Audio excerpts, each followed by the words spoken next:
Akhir-akhir ini sering kita temui sendiri di media sosial bahwa banyak orang yang menginginkan normalisasi dengan Israel. Simpatisan Israel memiliki berbagai alasan agar Indonesia berhubungan dengan Israel. Namun, sebelum kita membahas dalam negeri, mari kita bahas bagaimana dengan negara-negara Arab.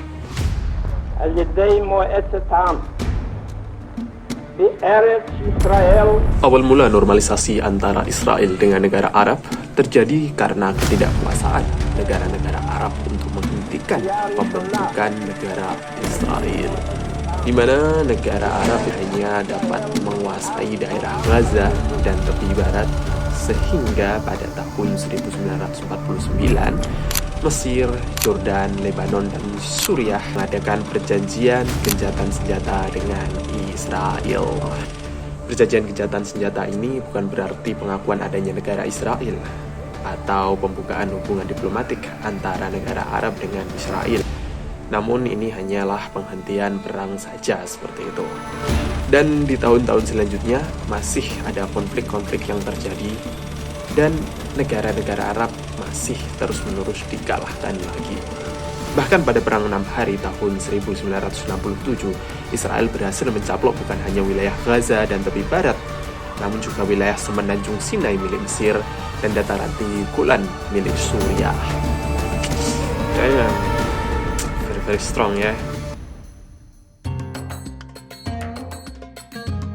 Pengakuan adanya negara Israel oleh negara-negara Arab dimulai oleh Mesir pada tahun 1979. Kemudian disusul Yordania pada tahun 1994, dan 20 tahun kemudian melalui Abraham Accord, Bahrain, Uni Emirat Arab, Maroko, dan Sudan menjadi negara yang normalisasi dengan Israel. Ada banyak alasan dan keuntungan normalisasi dengan Israel, dimulai dari tanah. Salah satu alasan Mesir normalisasi dengan Israel adalah agar Israel memberikan kembali wilayah semenanjung Sinai ke Mesir. Karena sesuai yang kita ketahui tadi, Mesir kalah perang dan dicaplok wilayah-wilayahnya. Ya lumayan kan, mendapatkan kembali tanah yang hilang. Kemudian pula dari segi perdagangan dan pariwisata, jika kita cek laporan Abraham Accord, kita bisa lihat bahwa ekspor dan impor dengan negara-negara Israel pada tahun 2023 saja dapat memberikan besaran mulai dari 1 triliun sampai 43 triliun. Dan dari segi pariwisata bisa mendatangkan sampai 500.000 orang. Kita bisa bayangkan ya berapa banyak uang dan pekerjaan yang bisa didapatkan dari normalisasi tersebut. Dan poin terakhir yang ingin aku fokuskan adalah bantuan Amerika. Normalisasi dengan Israel artinya berdamai pula juga dengan Amerika dan bisa mendapatkan benefit dari Amerika. Karena sesuai yang kita ketahui, pemerintah Amerika berada di tangan Israel. Khusus Mesir sendiri, semenjak normalisasi dengan Israel sampai sekarang, dia telah mendapatkan bantuan dari Amerika sebesar 30 miliar US dollar untuk bantuan ekonomi saja, dan bantuan militer sebesar 50 miliar US dollar. Lumayan. Bantuan dari Amerika ini kemarin juga dilirik-lirik oleh Arab Saudi. Untuk teman-teman yang belum tahu, Arab Saudi kemarin sudah proses ngobrol dengan Amerika untuk normalisasi dengan Israel. Agak gimana gitu ya. Ya, memang Arab Saudi di bawah kepemimpinan Muhammad bin Salman ini sering mengeluarkan kebijakan-kebijakan atau pandangan-pandangan yang cukup mengejutkan dan agak terlihat sekuler atau tidak islami seperti itu ya. Namun, itu mungkin akan kita bahas lain waktu. Teman-teman jika melihat video saya yang sebelumnya, atau teman-teman sudah tahu sendiri, bahwa memang ada perpecahan sendiri ya di dalam diri tubuh negara-negara Islam, yaitu perpecahan antara Sunni dan Syiah. Dan sesuai yang kita ketahui, Iran sebagai pusat faksi Syiah diblokir berbagai negara karena pengembangan senjata nuklirnya. Oleh karena itu juga Saudi Arabia ingin bekerja sama dengan Amerika untuk membuat perjanjian pertahanan dan ingin mendapatkan izin atau bantuan untuk membangun nuklir di Arab Saudi. Ya tentunya agar bisa mengimbangi Iran tadi ya. If they get one, will you? If they get one, we have to get one. Walaupun sudah ada beberapa negara yang melakukan normalisasi, namun masih ada pula yang tidak goncang, seperti Lebanon, Yaman, dan Suriah. Lebanon masih sering berkonfrontasi dengan Israel.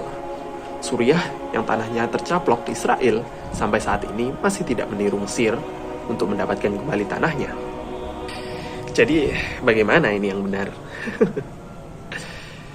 Tentunya perlu teman-teman ketahui semua yang katakan tadi adalah ringkasan-ringkasan dan ada konteks-konteks lagi di dalamnya yang bisa teman-teman temukan, seperti persaingan antara faksi seperti itu. Lalu bagaimana dengan Indonesia? Jika kita cek, walaupun negara kita tidak memiliki hubungan diplomatis dengan negara Israel, negara kita ternyata masih menerima paspor Israel. Beda dengan Malaysia yang tidak menerima paspor dari Israel. Dan dari segi perdagangan kemarin, BPS menunjukkan bahwa nilai impor Indonesia dari Israel sebesar 44 miliar rupiah. BPS menyatakan bahwa jumlah ini tidak sebanding dengan jumlah total impor Indonesia. Artinya kecil sekali gitu ya. Namun yang menarik di sini bukan jumlahnya.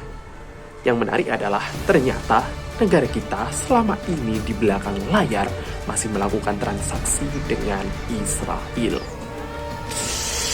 Damn. Bahkan Majelis Ulama Indonesia sendiri pada 4 Juli kemarin sampai meminta pemerintah untuk menghentikan perdagangan dengan Israel. Apakah perdagangan ini akan atau bisa dihentikan? Saya rasa tidak. Kita akan tidak punya power apa-apa. Jika kita cek kembali, dulu Bung Karno bahkan sampai membuat olimpiade tandingan untuk menolak Israel. Jadi bagaimana sebenarnya kebijakan atau pandangan negara kita? Apakah normalisasi saja? Ada argumen yang menyatakan bagaimana bisa mendamaikan antara Israel dengan Palestina kalau tidak punya hubungan diplomatik. Ya, marilah kita berpikir sejenak. Kita ini siapa? Kok bisa mendamaikan? Negara-negara kuat dan PBB saja tidak bisa. Apakah benar niatan orang yang berargumen ini untuk mendamaikan? Bukan karena ada niatan-niatan lain. Lalu bagaimana harusnya respon kita? Apakah kita hilangkan saja undang-undang dasar kita yang menyatakan bahwa penjajahan di atas dunia harus dihapuskan? Apakah kita lawan Israel dari depan, namun kita main dengan Israel dari belakang? Ya, itu adalah pertanyaan yang perlu kita tanyakan. Saya Ilham Wijaya. Assalamualaikum.